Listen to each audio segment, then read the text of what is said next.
하나님 말씀 창세기 26장 17절과 18절 두 절입니다. 창세기 26장 17절과 18절 두 절입니다.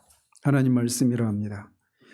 이삭이 그곳을 떠나 그랄 골짜기에 장막을 치고 거기 거류하며 그 아버지 아브라함 때 팠던 우물들을 다시 팠으니 이는 아브라함이 죽은 후에 블레셋 사람이 그 우물들을 메웠음이라.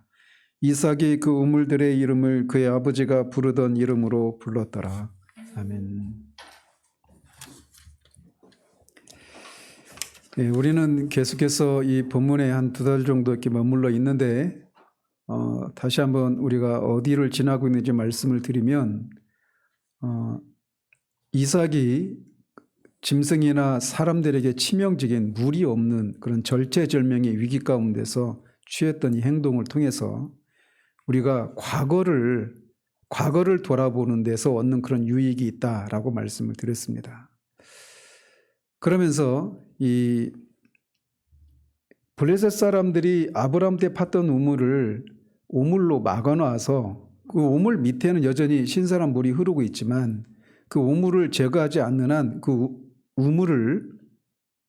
우물을 제거하지 않는 한 우물물을 먹을 수 없는 그런 상황이어서 그가 취했던 행동은 우물을 제거하는 일이었단 말이죠.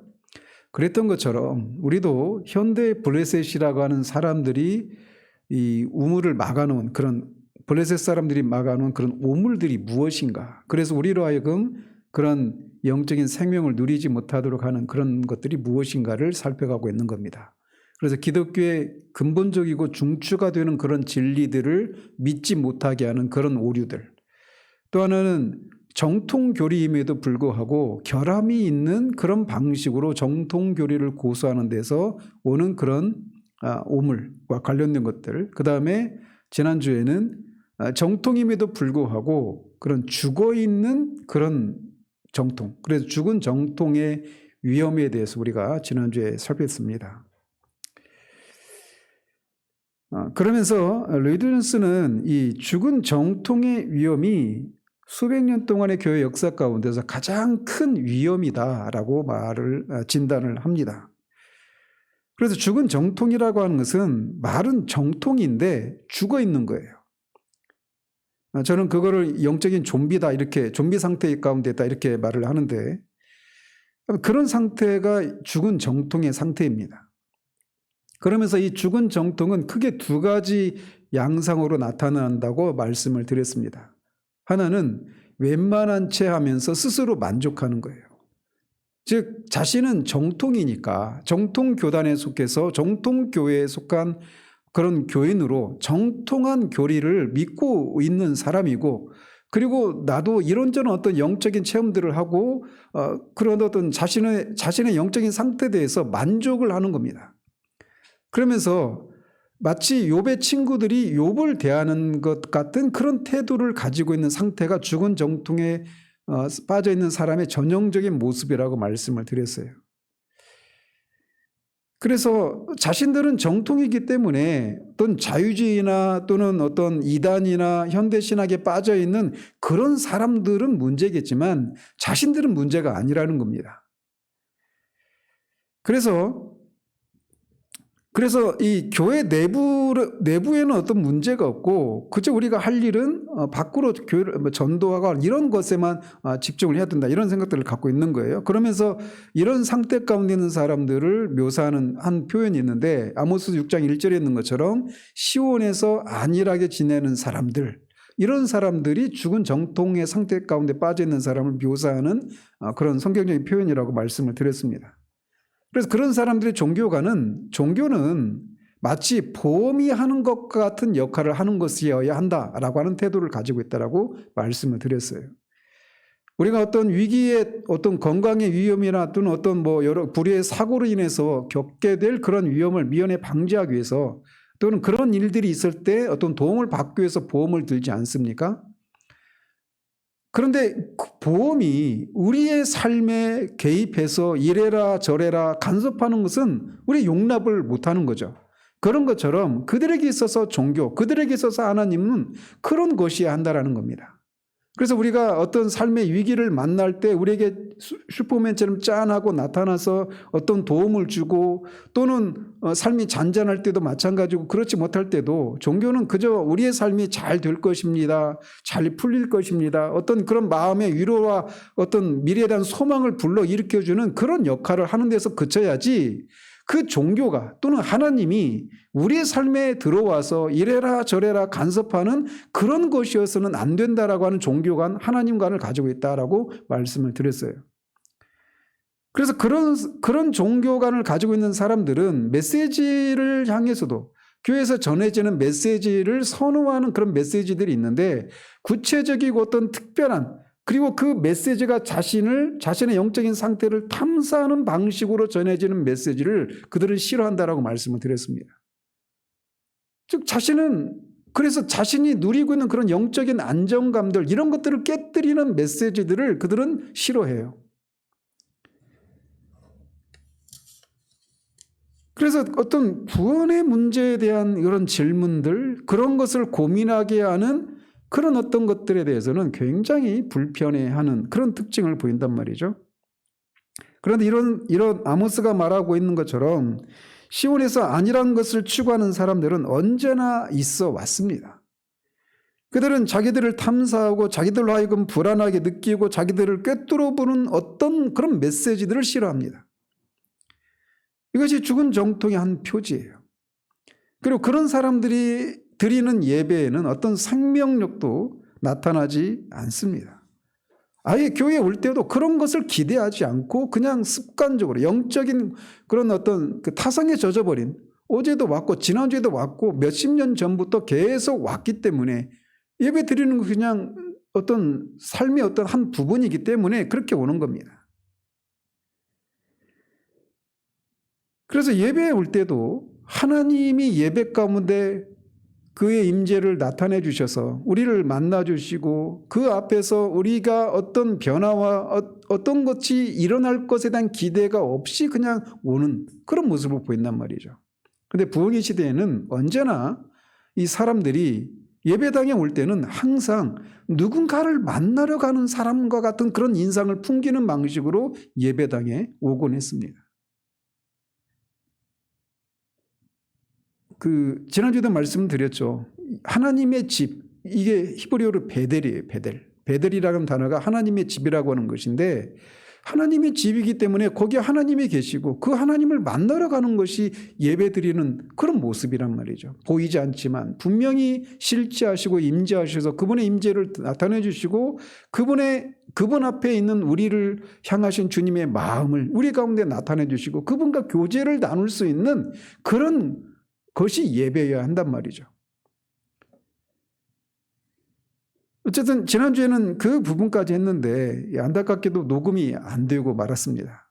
그런데 어쨌든 이렇게 죽은 정통의 첫 번째 특징은 이렇게 자신은 이제 구원받았고 자신의 상태는 안전하고 어떤 그 주님을 밤중에 찾아왔던 니고데모처럼 자기는 하나님 나라 아브라함의 후손으로서 하나님 나라에 들어갈 사람이고 이제 그 초자연적인 능력을 베푸시는 이런 그런 예수님에게 무엇인가 하나님 나라에 관한 어떤 그런 더 깊은 진리를 배우고자 하는 그런 태도로 나왔던 니고데모와 같은 그런 마음의 상태를 가지고 있는 거예요.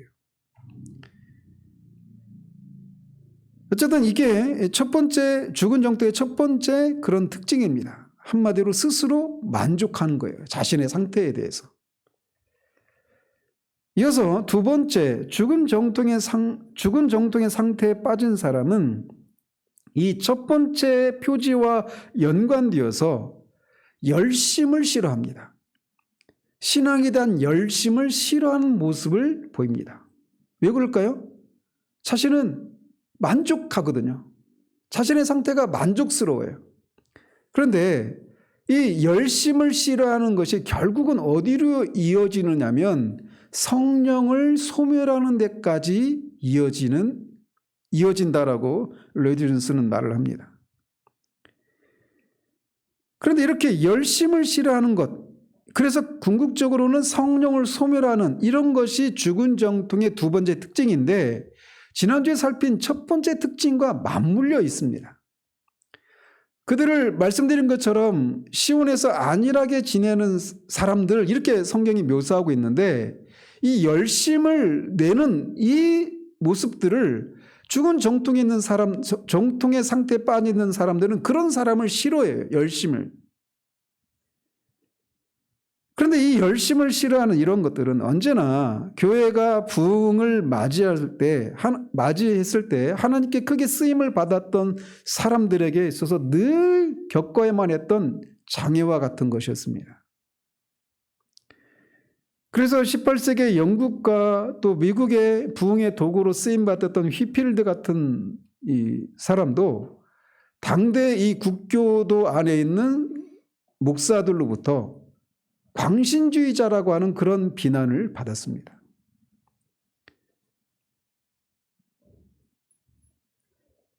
휘필드는 영국이 낳은 가장 최고의 설교자라고 루이드존스는 그렇게 평가를 합니다. 여러분들이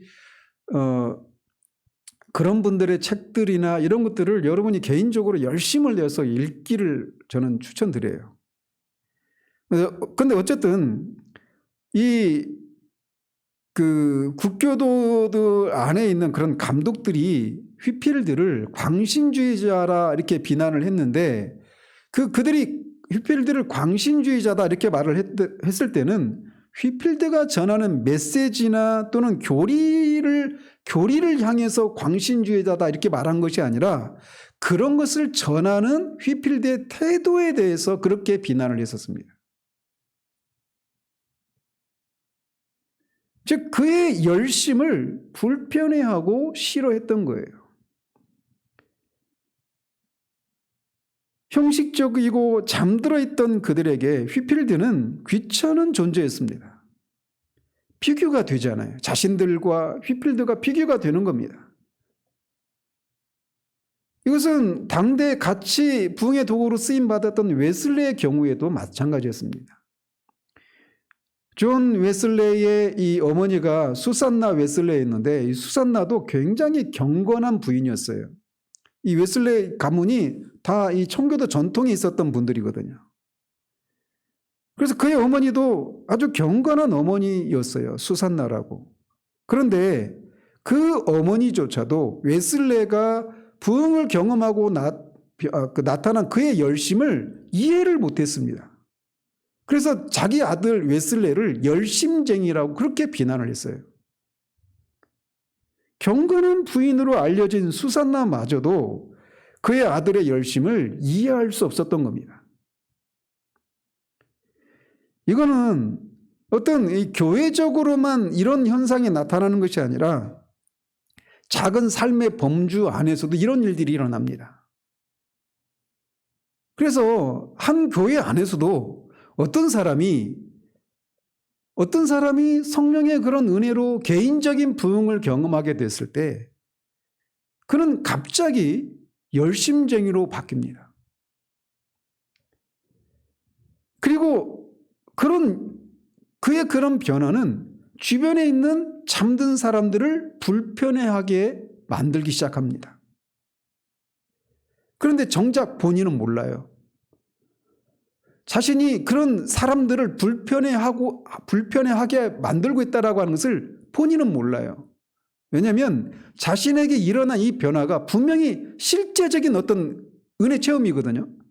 그러니까 온통 그의 마음은 하나님, 구원, 그 영원한 것들, 온통 이것이 그의 마음을 사로잡습니다.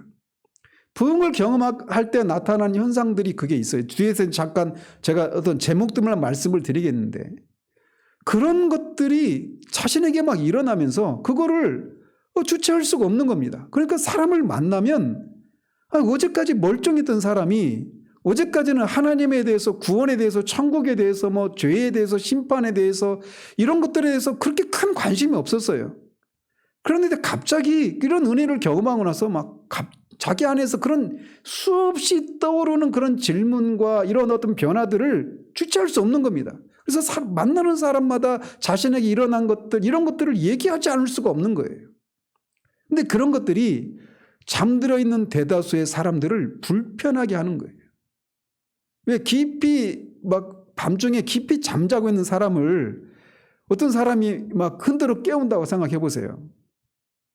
어제 새벽에도 손흥민이 해트트릭을 했던데 그 시간에 막 다 잠자고 있는데 어떤 사람이 그 축구를 보고 있다가 손흥민이 골 넣었다고 막 흔들어 깨면서 꼴꼴 외친다고 생각해 보세요. 깊이 잠드는 사람들에게 그것은 굉장히 귀찮은 일이고 막 짜증나는 일이죠.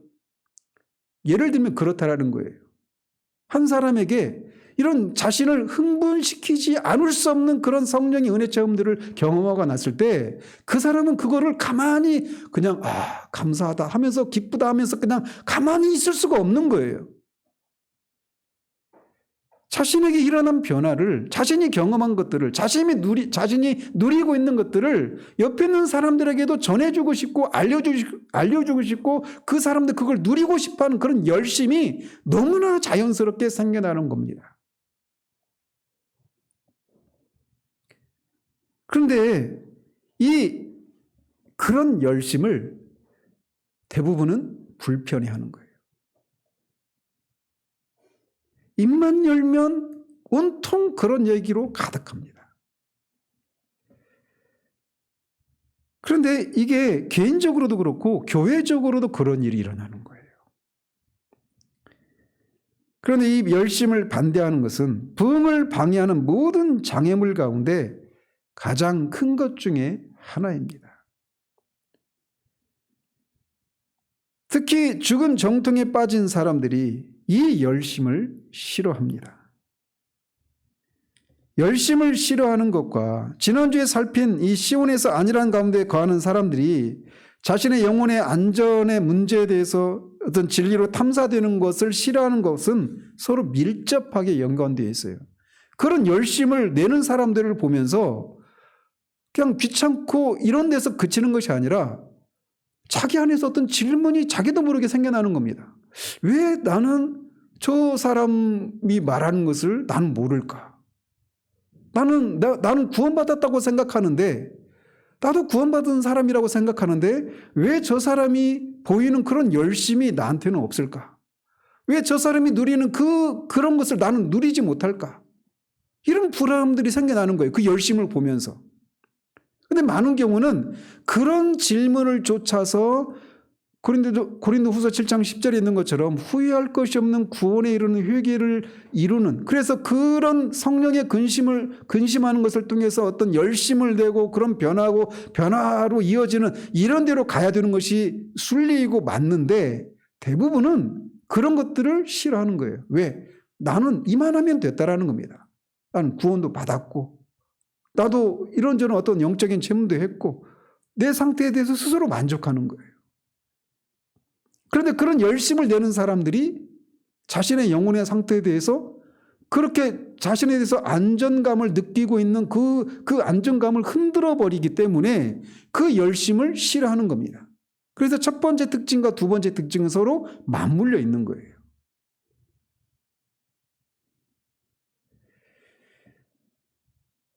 그런데 이 부흥이 일어날 때 이런 열심이 개인적으로든 교회적으로든 그런 열심이 생겨납니다. 그런데 그 열심이 어디까지 그게 성경적인 열심인지 아닌지, 그래서 그 열심을 우리가 거부해야 되는지 아닌지. 왜냐하면 이단에 빠진 사람들도 그 이단의 열심은 이 정통교회에 속한 사람들이 쫓아갈 수가 없습니다. 이단들은요 10가정만 있어도 그 이단에 속한 목사는 평생을 먹고 산답니다. 왜냐하면 정통교회에 속한 사람들은 헌금이나 교회 봉사 이런 것에 비해서 이단에 속한 사람들은 그냥 다 내어주니까. 그래서 이단이 사라지질 않는데요. 사라질 수가 없대요. 신천지 이만희가 이제 곧 죽을 거 아니겠어요. 92세니까. 그들의 교리에 따르면 이만희는 안 죽거든요. 신인 합의를 통해 가지고 영생 불사한단 말이에요. 근데 그런 일이 있을 수가 없죠. 근데 조만간에 죽어요. 그러면 신천지 깨질 것 같죠? 안 깨집니다. 세력은 약할지 모르지만 거기에서 또 수많은 분파들이 또 생겨나요. 거기서. 교회 이 역사 가운데 2000년 역사 가운데 이단이 한 번도 없었던 때는 없습니다. 항상 있어 왔어요. 어떤 이단이 두드러지게 나타나느냐 이런 차이지 이단이 없었던 적은 없습니다. 한 번도. 근데 어쨌든 그들의 그 열심을 정통교단에 속한 사람들의 열심은 그들의 열심은 정통교회에 속한 사람들을 부끄럽게 할 정도의 열심이에요. 그렇기 때문에 그 열심이 성령으로 말미암은 열심인지 아니면 정말 그런 잘못된 열심인지 이거를 분별할 필요가 있단 말이에요. 그리고 그것에 대해서 선을 긋기가 애매한 경우들이 있습니다. 그런데 성경은 그 열심에 대해서 어떤 우리가 그 열심을 배척해야 되는지 또는 그 열심을 우리가 지향해야 하는지 이런 가이드라인을 우리에게 제공해 주고 있다는 겁니다. 바로 고린도전서 14장에서 그런 모습을 볼 수 있어요. 그는 14장 40절에서 방언이든 예언이든 순서를 따라서 행해야 한다라고 첫 번째 원리를 제시해 줍니다. 그리고 데살로니가전서 5장 19절에서는 성령을 소멸하지 말아야 한다라고 하는 또 다른 원리를 제공해 주고 있어요. 그래서 우리는 이 두 가지 입장을 살펴봐야 합니다.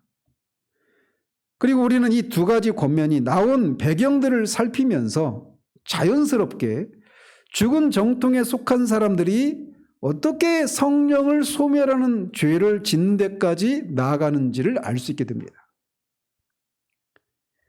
사도가 고린도 교회에게 모든 것을 적당하게 하고 질서대로 하라라고 하는 첫 번째 권면을 하게 된 배경은 이렇습니다. 우리가 알다시피 고린도 교회에는 성령의 은사가 풍성하게 부어졌습니다. 그런데 그들은 이 은사를 어떻게 사용하는지를 몰라서 교회 예배, 그들이 드리는 예배는 너무 무질서하고 혼란스러웠습니다. 그래서 밖에서 들어오는 이교도들이 볼 때 이 사람들이 정말 미친 사람처럼 보이는 그런 무질서와 혼란이 가득했어요. 고린도 교회에서 드리는 예배가. 그래서 예배 중에 어떤 사람이 갑자기 방언을 합니다. 권사님이 갑자기 일어나가지고 막 방언을 하는 거예요. 갑자기 또 집사님이 일어나가지고 또 여기서도 막 방언을 하고 그 방언이 아직 끝나지도 않는데 또 다른 박 집사님 또 일어나가지고 또 방언을 하고 이런 식으로 교회가 여기저기서 막 한두 사람이 아니라 무질서하게 여기저기서 방언을 막 하기 시작합니다. 그러면서 막 하나님이 나에게 방언을 하게 하셨기 때문에 자신은 어쩔 수 없다라고 말하면서 자신도 알아듣지 못하는 그런 말로 막 방언을 하는 거예요. 그리고 어떤 사람들은 예언을 하기 시작합니다. 하나님이 여기서 말하는 예언은 미래에 어떤 일이 일어날 것을 말하는 그런 의미의 예언이 아니라 하나님께서 그 사람에게 그 교회에게 또는 교회에 속한 어떤 사람에게 하시고자 하시는 그런 말씀을 주시는 거예요. 그래 그걸 막 얘기하는 겁니다. 근데 그런 사람이 한두 사람이 아니라 예배에 있는 사람들 다는 아닌데 그 예배당에 모인 사람들 중에 그런 사람이 여기저기서 막 일어나는 거예요. 한쪽에서는 막 여러 사람이 방언을 하기 시작하고 어떤 사람들이 막 예언을 하기 시작하고 막 그러는 겁니다. 그러니 교회 예배가 얼마나 무질서하고 혼란스럽겠어요. 근데 그들이 공통적으로 주장하는 게 뭐냐면 그거를 자신이 어떻게 통제할 수가 없다라는 겁니다.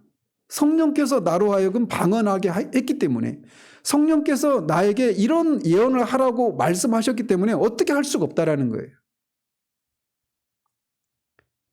그런데 그런 고린도 교회에게 사도가 말하기를 하나님은 무질서의 하나님이 아니라 화평의 하나님이시다라고 말하면서 예언하는 자들은 예언하는 자들에게 제재를 받는다라고 말하고 있습니다. 이게 어떤 의미가 있느냐? 예언하는 사람이 공통적으로 주장하는 게 뭐냐? 방언하는 사람도 마찬가지예요. 하나님의 성령께서 자신으로 하여금 방언을 하게 하고 예언을 하게 했기 때문에 어쩔 수 없다 이렇게 말을 하는데, 사도는 아니다라고 말하는 겁니다. 예언하는 자는 예언하는 자에 의해서 제재를 받는다라고 말하고 있는 거예요. 즉 자기도 어쩔 수 없다, 이 말이 잘못됐다라는 겁니다. 얼마든지 통제할 수 있고 제재를 받아야 한다라고 말하고 있는 거예요. 그러면서 그들에게 모든 것을 적당하게 하고 질서를 따라 하라고 권면을 합니다. 그걸 하지 말라고 하는 게 아니라 적당하게 하고 질서를 따라서 하라고 말을 하고 있는 거예요. 그런데 이렇게 성령이 임하시면 이런 무질서한 그런 모습들이 나타날 수 있습니다.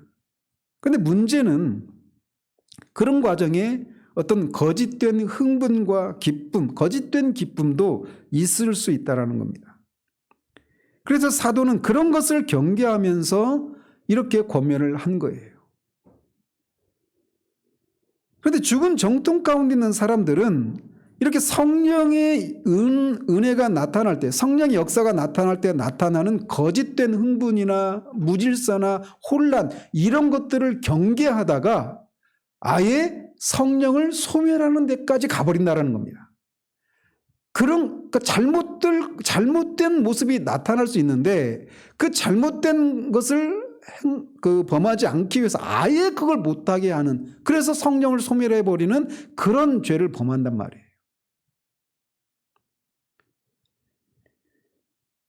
또 성령의 역사가 나타날 때는 이렇게 무질서와 어떤 혼란스러운 모습이 외견상 그렇게 나타날 수 있는데, 그거를 경계하다가 성령을 소멸하기도 하는데, 또 하나는 뭐냐면, 방금도 잠깐 말씀드렸지만 성령의 역사가 나타날 때는 항상 감정적인 그런 요소, 어떤 흥분, 이런 것들이 나타나곤 합니다. 그런데 그런 것과 함께 거짓된 흥분과 감정과 감정주의적인 그런 위험이 나타나기도 해요. 정서가 아니라 감정주의의 위험이 있다라는 겁니다. 감정주의는 뭐고 정서는 뭐냐? 감정주의는 정서가 격한 그런 상태와 그런 조건에 들어있는 겁니다. 일종의 어떤 그 환각작용, 어떤 엑스터시라고 하잖아요. 이런 상태 가운데 있는 거예요. 그런데 참된 감정은, 하나님 우리 인간을 지으셨을 때 지성과 감정과 의지를 발휘하는 인격적인 존재로 빚으셨잖아요. 그래서 감정이라는 요소는 참된 사람으로서의 인격으로서 반드시 나타나야 되는 겁니다. 그런데 참된 감정은 진리를 이해하고 그것을 마음을 통해서 접근해야 하는 거예요. 그러니까 먼저는 진리를 머리로 깨닫고 그것에 대한 반응으로 감정의 반응이 나타나야 된단 말이에요. 그런데 지성을 자극하지 않고 감정을 직접적으로 자극할 때 나타나는 것이 감정주의라는 것이죠. 인위적으로 감정을 직접적으로 자극해서 감정적인 흥분을 일으키는 요소가 있을 수 있단 말이죠. 그래서 그런 경우에는 왜 흥분하는지, 왜 우는지, 왜 기쁜지 모릅니다. 그냥 어쨌든 나는 기쁘고 어쨌든 나는 슬프고 어쨌든 나는 두려움을 느끼고 있는 거예요. 왜 그런지를 몰라요. 단적인 예가 있는데, 알렉산더 아키발드라고 하는, 프린스턴인지 하버드인지 모르겠는데 아무튼 거기 총장을 지냈던 신학자가 있습니다. 근데 그분이 영적 체험, 회심에서 죽음까지, 임종까지라고 하는 그 책에서 그런 예를 들어요. 어떤 집회가 있었는데 예배를 드리고 있는데 사람들이 다 그 설교자의 메시지에 다 집중을 하고 있었어요. 근데 그 맨 뒤에 앉아 있었던 사람, 언제나 교회에서 맨 뒤에 앉는 사람들이 위험합니다. 근데 맨 뒤에 있는 사람들이 이제 땅콩 농사를 짓는 농부들이었어요. 근데 설교가 이렇게 진행되고 있는 동안 그 두 사람이 계속해서 뭐 올해 땅콩 농사가 잘 되는 등 많은 등 설교는 뒷전이고 계속 그런 얘기만 하고 있었던 사람들이에요. 그런데 그 집회에 성령께서 역사하십니다. 그러니까 앞에 있는 사람들부터 그 말씀에 따라서 그런 어떤 반응이 나타나는 거예요. 죄를 깨닫고 그런 막 구원의 역사가 막 나타나는 겁니다. 그러면서 눈물 콧물 흘리면서 자신의 죄를 회개하고 막 그런 일들이 막 일어나는 거예요. 그런데 그러니까 맨 뒤에 앉아 있었던 맨 땅콩 농사가 어떻고 저떻고 이런 얘기를 나누던 사람들이 갑자기 이 사람들도 막 눈물 콧물 흘리면서 막 기도하고 막 그러는 겁니다. 왜 자신이 그러고 있는 줄 모르는 거예요. 이거를 아케발더 이 목사가 그렇게 얘기를 해요. 영적인 공명현상이다 이렇게 말을 합니다. 공명현상 아시죠? 두 개의 말굽 그 수에 한쪽만 두드려도 그게 진동이 있어서 옆에서도 울리잖아요. 이게 공명이잖아요. 영적인 공명현상이 있을 수 있는 거예요. 그런 경우에도 감정의 어떤 자극을 받아서 감정적인 어떤 반응을 보일 수 있는 거예요. 막 울고 막 기뻐하고 막 그럽니다. 근데 왜 우는지, 왜 기뻐하는지 몰라요. 그냥 단지 기쁘고 슬프고 막 흥분되는 겁니다. 그렇기 때문에 감정을 직접적으로 자극하는 어떤 슬픈 예화나 어떤 뭐 그런 것을 통해서 또는 어떤 그 음악을 사용해서 그렇게 하기도 하죠. 아니면은 저 같은 사람은 굉장히 이렇게 감정적인 사람이거든요. TV에서 뭐 누가 울컥했다 이런 말만 들어도 울컥하는 모습이 아니라 울컥했다 이런 말만 들어도 제가 울컥하거든요. 상상이 안 되죠. 제가 그런 사람이에요. 굉장히 그런 감정적인 사람이에요, 제가. 그런데 그런 거를 누군가가 앞에서 인도하는 사람이 그렇게 이 분위기를 이끌어갈 수 있는 거예요.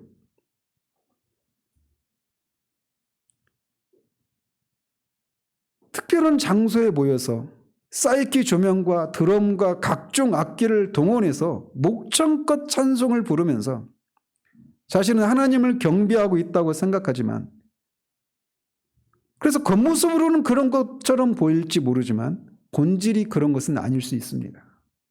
아니다라는 게 아니라 아닐 수 있다라는 거예요.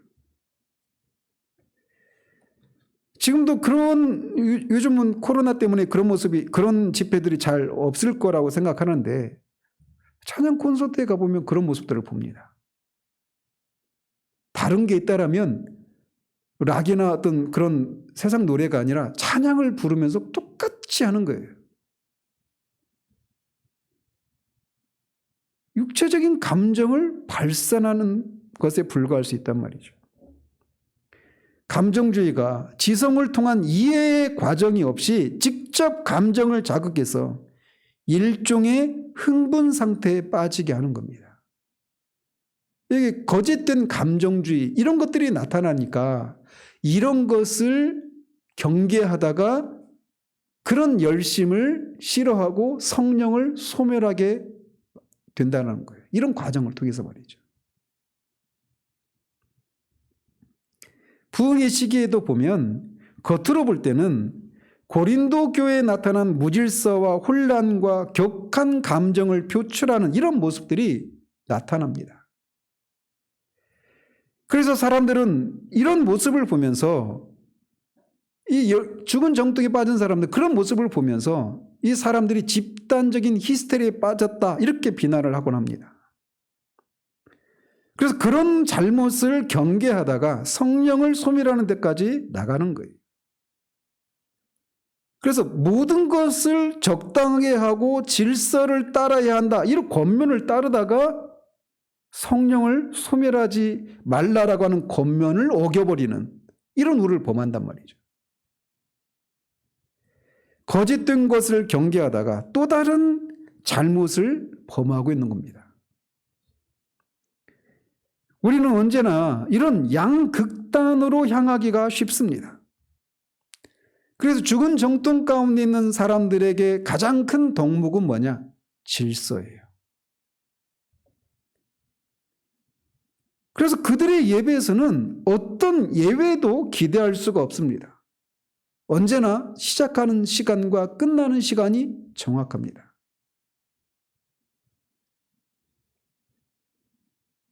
무질서한 예배, 언제 끝날지 모르는 예배가 성령의 역사가 나타나는 예배다. 이렇게 제가 말씀드리는 게 아니에요.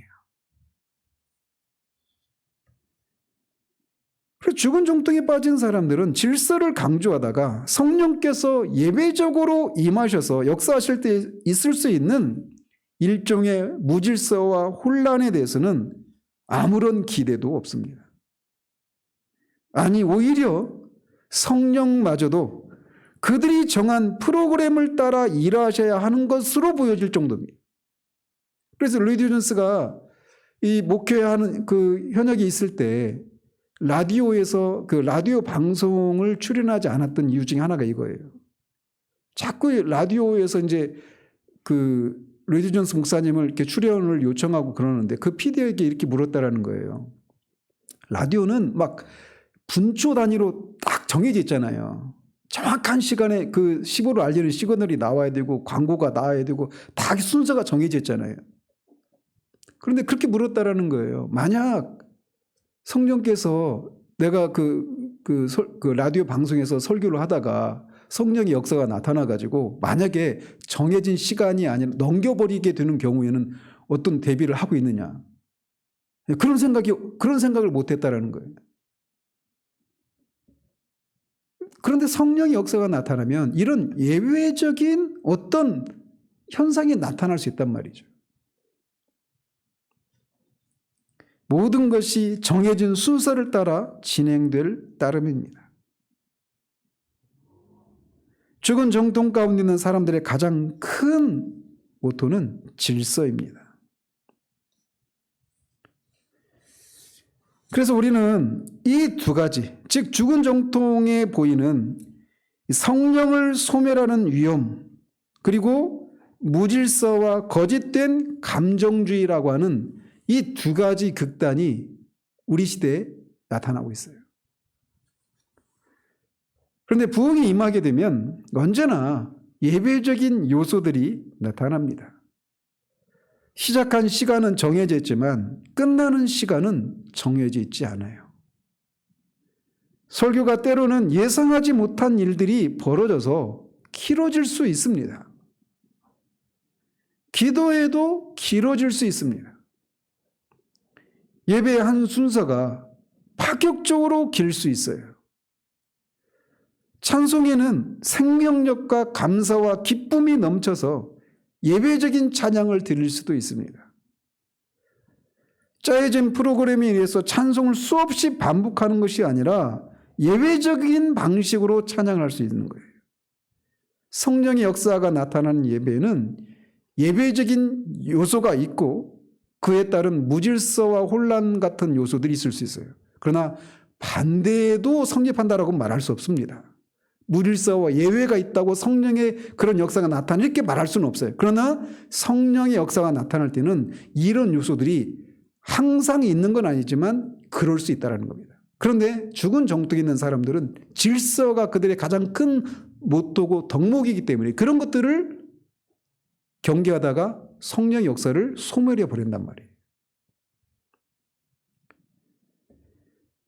부흥이 임하면 감정적인 요소가 분명히 나타납니다. 그래서 앞에서도 말씀드린 것처럼 성경적인 감정은 진리를 머리로 이해하고 마음으로 깨달을 때 나타나는 겁니다. 그래서 이것을 특별히 정서라고 하는 표현을 써서 우리가 번역을 해요. 영어로 affection이라고 하는 단어인데 이런 것들이 성령의 역사가 나타날 때 동반되는 거예요. 정서는 이 성경적인 참된 감정은 성령의 역사가 나타날 때 반드시 수반되어 있습니다. 모든 눈물이 은혜의 표지는 아니지만 성령의 역사가 동반될 때 이런 정서가 나타납니다. 예배 중에 어떤 순서이든지 찬양을 부를 때든지 기도를 할 때든지 말씀을 들을 때든지 어떤 순서이든지 심지어는 헌금을 할 때도 마찬가지고 축도를 할 때도 마찬가지고 어떤 순서이든지 간에 자신이 하나님을 멀리 떠났다라고 하는 것을 느끼는 데서 오는 슬픔 때문에 눈물을 흘리기도 합니다. 하나님의 거룩하심과 죄를 미워하신 하나님의 진노 앞에 서 있는 자신의 비참한 상태를 인해서 두려워 떨기도 하고 정반대로 하나님의 사랑을 느끼는 데서 오는 기쁨과 감사의 눈물을 흘리기도 합니다. 저는 여러분에게 묻고 싶어요. 이런 적이 언제 있었는지. 그러나 죽은 정통에 사로잡혀 있을 때 이런 정서는 기대할 수 없습니다. 말씀을 들어도 그냥 지적으로만 어떤 정보를 얻는 데서 그치는 거예요.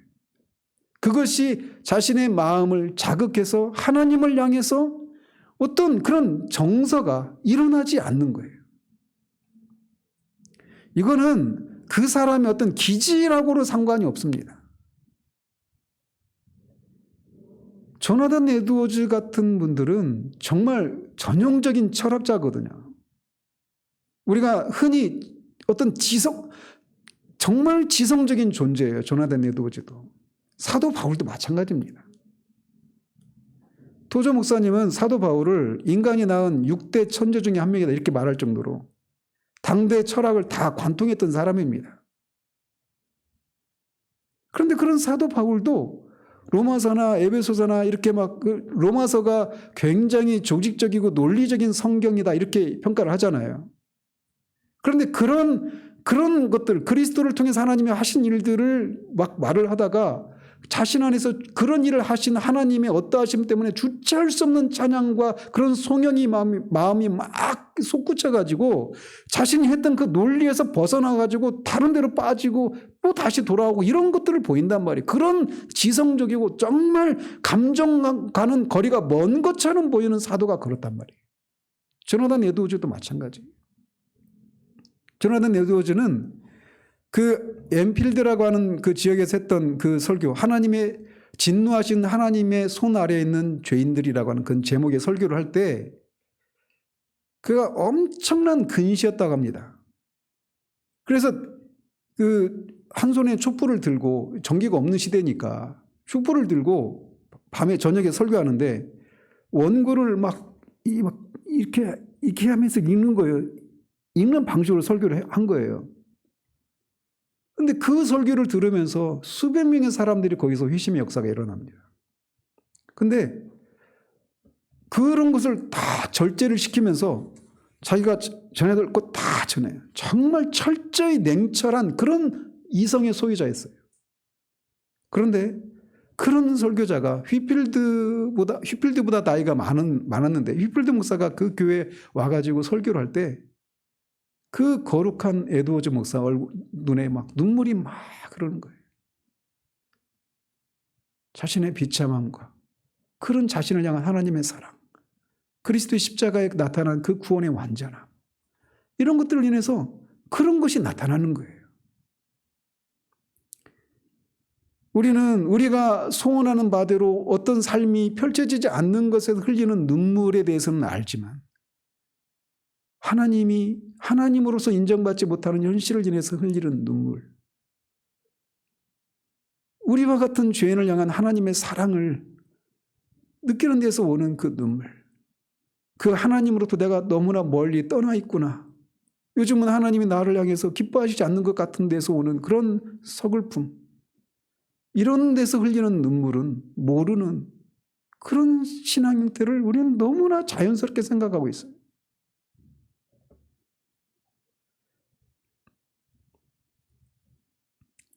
죽은 정통에 사로잡혔을 때 이런 정서를 기대할 수 없습니다. 제가 언제 한번 우리 교회에서도 이 조나단 에드워즈 목사님의 신앙 감정론이라고 하는 책을 다루고 싶어요. 근데 거기에서 제가 오늘은 제목만 말씀을 드릴게요. 그러니까 그 책에서 크게 3부로 되어 있습니다. 그 책이 굉장히 두꺼워요. 정말 여러분이 소화하기는 쉽지 않은 내용의 책들입니다. 근데 어쨌든 크게 세 부분으로 나누는데, 정서가, 감정이 인간의 일반적인 삶에 있어서, 그리고 신앙의 요소에 있어서 감정이 있어야 된다. 이거를 역설합니다. 앞에 일부에서. 그리고 나서 두 번째와 세 번째 부분에서는, 2부와 3부에서는 참된 감정과 참된 신앙 감정이라고 부르기에는 부족한 그런 증거 12가지, 참된 신앙 감정이라고 말할 수 있는 적극적인 증거 12가지, 이걸 다루고 있어요, 그 책이. 근데 제가 그 제목만 말씀을 드릴게요. 그게 참된 신앙 감정이라고 부르기에는 부족한 것 12가지. 첫 번째로, 감정의 강도. 내가 그거를 얼마나 크게 느끼는지 아닌지, 이걸 가지고는 그게 참된 신앙 감정인지 아닌지 말하기에는 충분하지 않다. 이렇게 말합니다. 왜? 거짓된 감정도 있으니까. 또 두 번째는, 몸의 격렬한 반응.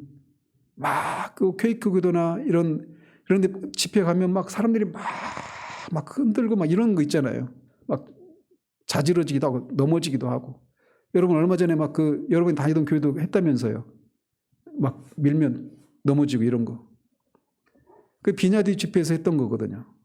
캐나다의 그 토론토에 있는 비냐드 교회에서 나타났던 80년대 후반부터 90년대 초중반 이때까지 그랬는데,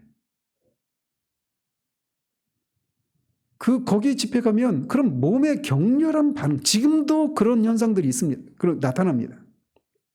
그런데 그런 몸의 격렬한 반응들, 이거 한 번도 경험하지 못했던 현상이니까 이게 어떤 성령 역사 때문에 나타나는 것이 이렇게 생각하는데, 그것으로 충분하지 않다는 거예요. 또 신앙과 신학에 대한 관심이 생겨났다. 이렇다고 해서 그게 참된 신앙 감정이라고 말하기는 충분하지 않다라고 말해요. 놀랍지 않아요?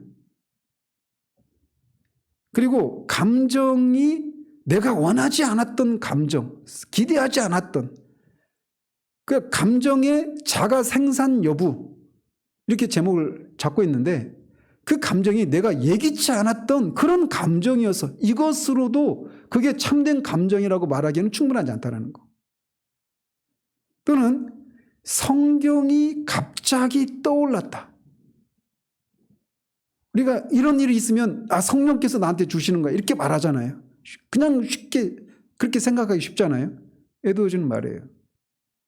그것은 충분하지 않다는 거예요. 마귀도 할 수 있다는 겁니다.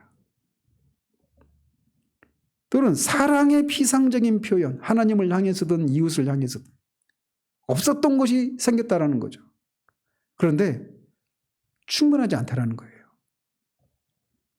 감정의 정도, 감정의 강도와 정도는 어떤 설명하기는 좀 어떤 어려움이 있긴 하지만 비슷한 내용입니다.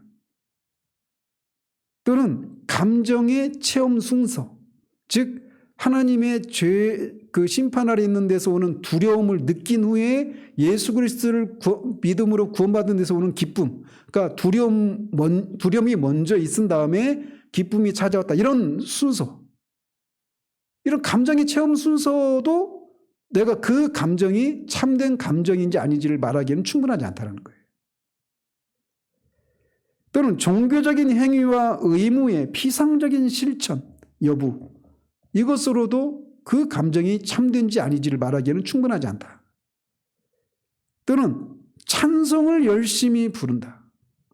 이제는 내 목소리도 안 내고 그냥 입만 뻥긋뻥긋 립싱크하고 있었는데 막 찬송을 막 목이 터져라 그렇게 부르기 시작했다. 그렇다고 해서 그게 참된 감정이라고 말하기에는 충분하지 않다. 어떤 체험을 통해서 자신의 구원을 확신하게 시작했다. 이것도 충분한 증거라고는 말하기 어렵다. 마지막 12번째로 타인에 의한 구원의 확신. 다른 사람이 그렇게 네가 경험한 것들, 그리고 그 경험이 너에게 일어난 그런 불러온 그런 변화들, 이런 것들을 보면 넌 구원받은 게 맞아. 이렇게 하면서 그렇게 그 자신의 구원을 확신하게 해주는 경우들이 있잖아요. 그리고 특별히 그 사람이 교회 목사랄지 또는 유명한 그런 사람이 그렇게 말한다면 더 철석같이 믿겠죠. 근데 그런 것들이 참된 증거라고 말하기는 어렵다. 충분하지 않다. 이렇게 말을 해요. 그리고 나서는 참된 감정이라고 말하기에 충분한 적극적인 증거 12가지를 말합니다. 첫 번째는 성령의 내주. 잘 보십시오. 여러분이 아마 이 12가지 이 소극적인 증거들을 들으면서 뜨끔뜨끔 하시는 분도 있을 수 있어요. 적극적인 증거 첫 번째는 성령의 내주. 두 번째는 하나님의 하나님 되심에 대한 인식이 생겨났다는 겁니다. 이것들이 뭘 의미하는지를 설명을 해야 돼요. 근데 오늘 제가 그걸 다 할 수가 없고 제목만 말씀을 드리는 겁니다. 세 번째로는 하나님의 아름다우심에 대한 인식이 생겨나는 겁니다. 그분의 거룩하심, 사랑, 선하심, 신실하심, 이런 하나님의 그 성품에 대한 그 아름다움에 대한 인식이 생겨나는 거예요. 그러니까 잘 보십시오. 그분이 우리에게 무엇을 해 주셨는지, 내 삶의 어떤 어려움들을 해결해 주시고 어떤 도움을 주셨는지, 우리의 간증의 대부분은 그런 것들이잖아요.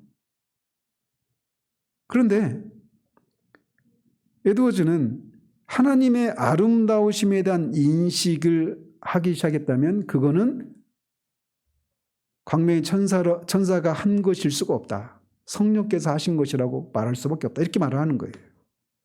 네 번째로는 하나님을 아는 지식이 생겨나는 겁니다. 하나님에 관한 지식이 아니라 하나님을 아는 지식이 생겨나는 거예요. 다섯 번째로는 진리에 대한 깊은 확신이 생겨납니다. 여섯 번째로는 참된 겸손이 나타납니다. 일곱 번째, 성품의 변화가 나타나요. 여덟 번째, 그리스도의 성품을 닮아가기 시작합니다. 아홉 번째, 하나님을 두려워합니다. 열 번째, 신앙의 균형이 나타나요. 11번째, 하나님을 향한 갈망이 생겨납니다.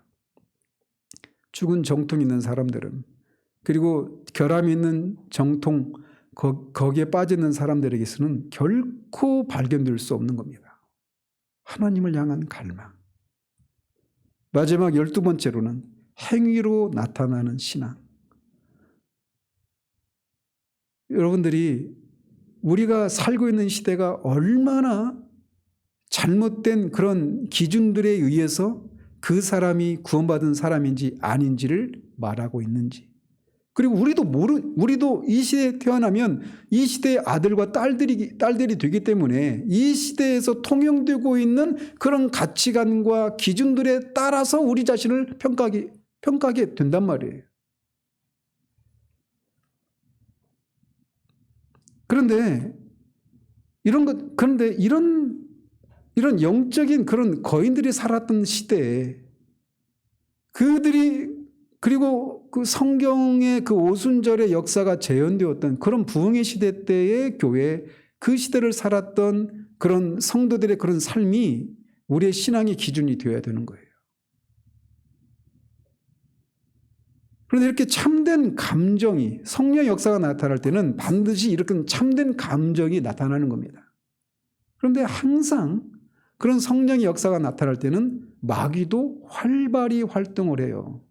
그래서 참된 감정이 아니라 감정주의에 빠지게 만드는 그런 일들이 일어난단 말이죠. 근데 죽은 정통에 빠진 사람들은 감정주의의 오류를 경계하다가 죽은 정통에 빠진단 말이에요.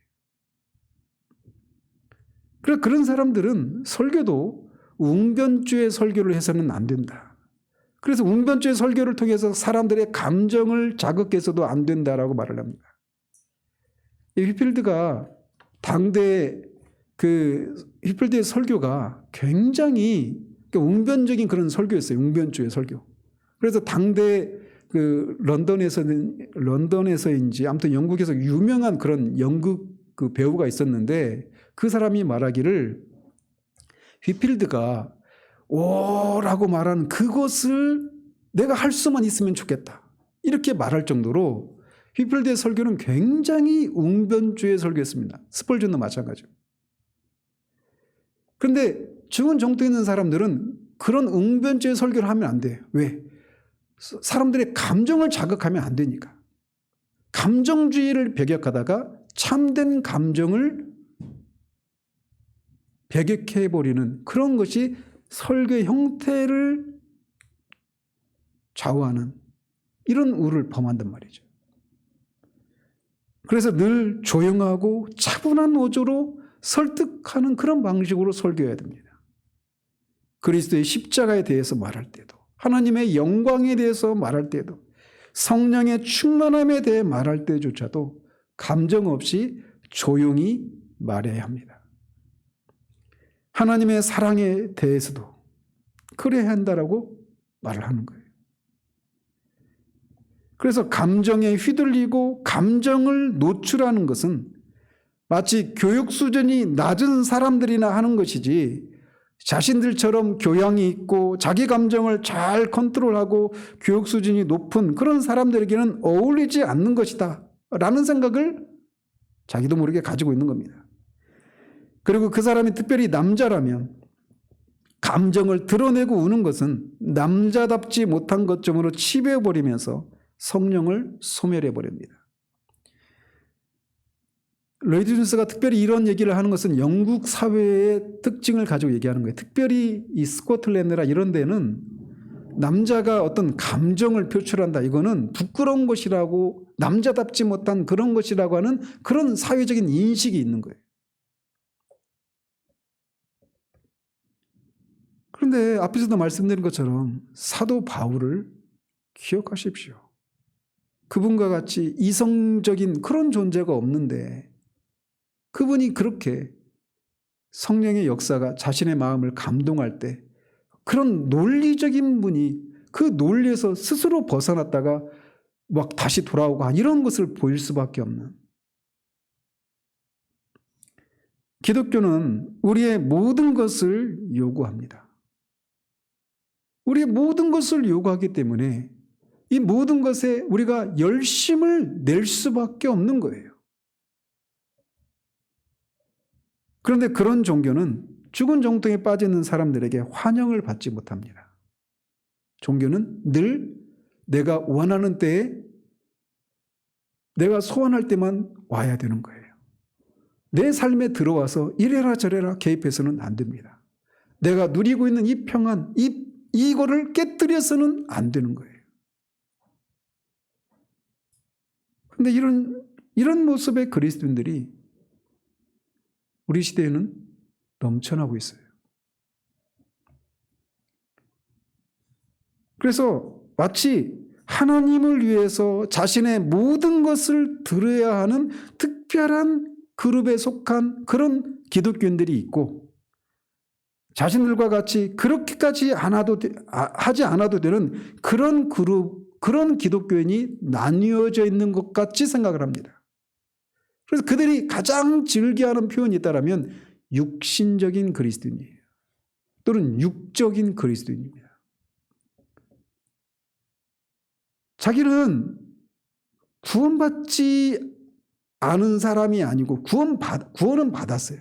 그래서 자신은 신령한 그리스도인, 그래서 자신의 모든 것을 그렇게 내어주는 그런 사람은 아니라고 하더라도 그래도 최소한 나는 육신적인 그리스도인이다 라고 하는 것에 만족하는 겁니다. 근데 기독교는 우리의 모든 것을 요구하거든요. 우리의 모든 것을 요구한다라고 하는 것이 목사가 되고 뭐 맨날 교회 와서 살아야 되고 이걸 말하는 게 아니에요.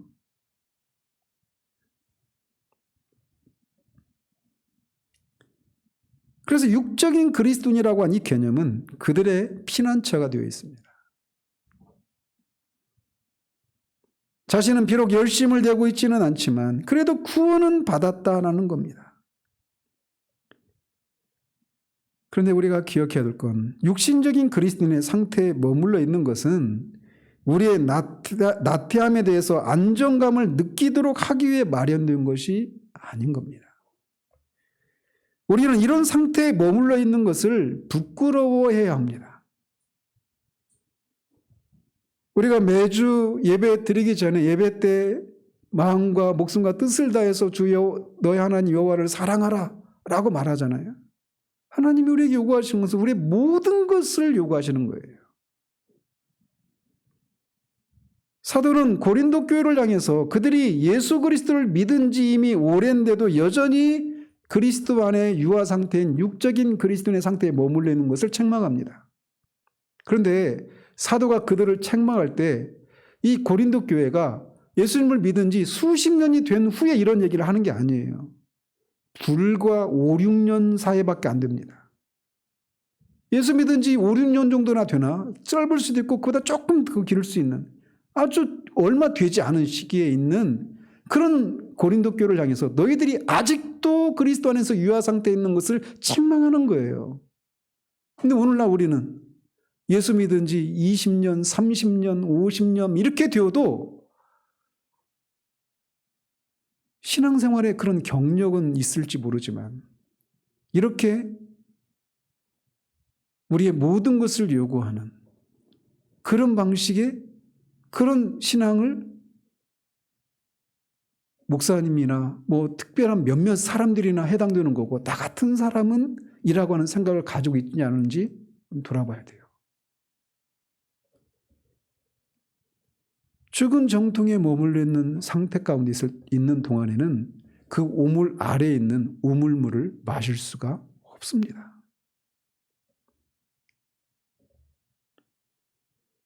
우리가 마땅히 되어야 하고 또 될 수 있는 지점이 어디인가에 대한 기준이 낮으면 우리는 그 낮은 상태에서 그냥 스스로 만족하며 살아갑니다. 그게 죽은 정통에 빠져 있는 사람들의 전형적인 모습이에요. 이런 면에서 우리는 정직하게 우리를 돌아봐야 합니다. 우리 시대에 통용되고 있는 어떤 신앙의 어떤 기준들에 의해서 우리를 맞추는 것이 아니라 거기에서 비교해서 우리가 그래도 이 정도면 나는 그래도 나아. 우리 교회는 그래도 이 정도면 나아. 이게 아니라 성경과 부흥의 시대가 우리의 신앙의 기준이어야 돼요. 로이드 존스가 그렇게 강조하듯이. 로이드 존스를 언급하고 있는 저도 우리 교회도 여전히 거기에 미치지 못하고 있어요.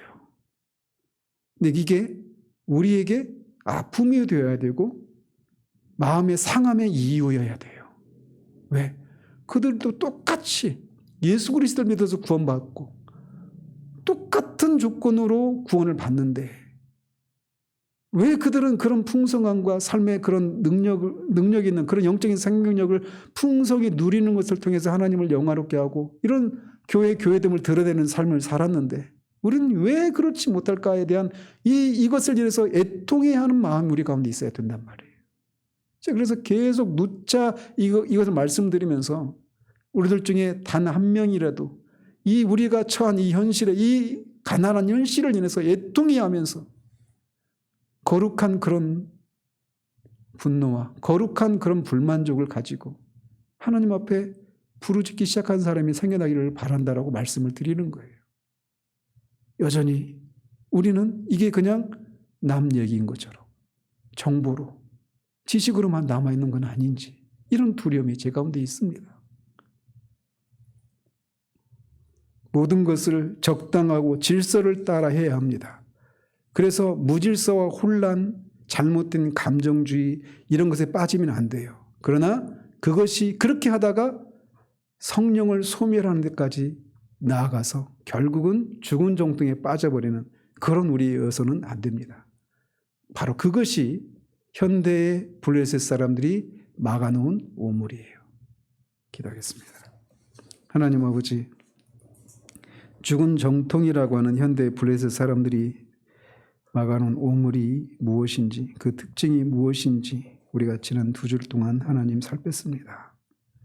주님이 이 땅에 오셔서 우리를 대신해서 율법을 지키시고 우리를 대신해서 율법의 형벌을 만족시키기 위해서 십자가에 죽으시고 다시 부활하신 것은 단지 우리가 죄사함을 받고 구원을 받아 천국에 가는 그런 티켓을 우리에게 주어지기 위해서만 그렇게 하신 것이 아님을 기억하는 우리들 되기를 원합니다.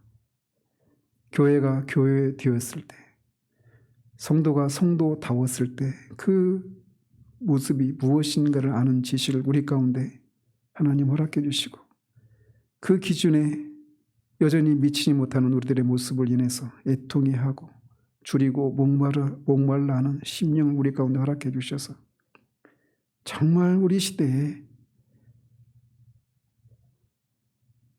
정말 하나님이 그리스도를 통해서 주시고자 하시는 그 영적인 생명의 그 풍성함을 힘껏 누리는 그런 우리 개인 또 우리 교회 이 시대의 교회들을 될 수 있도록 하나님 도우시옵소서.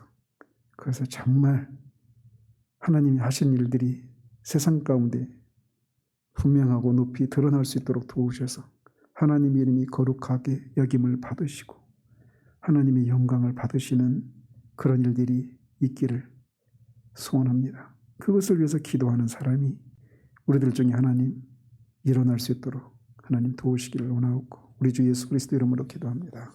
아멘.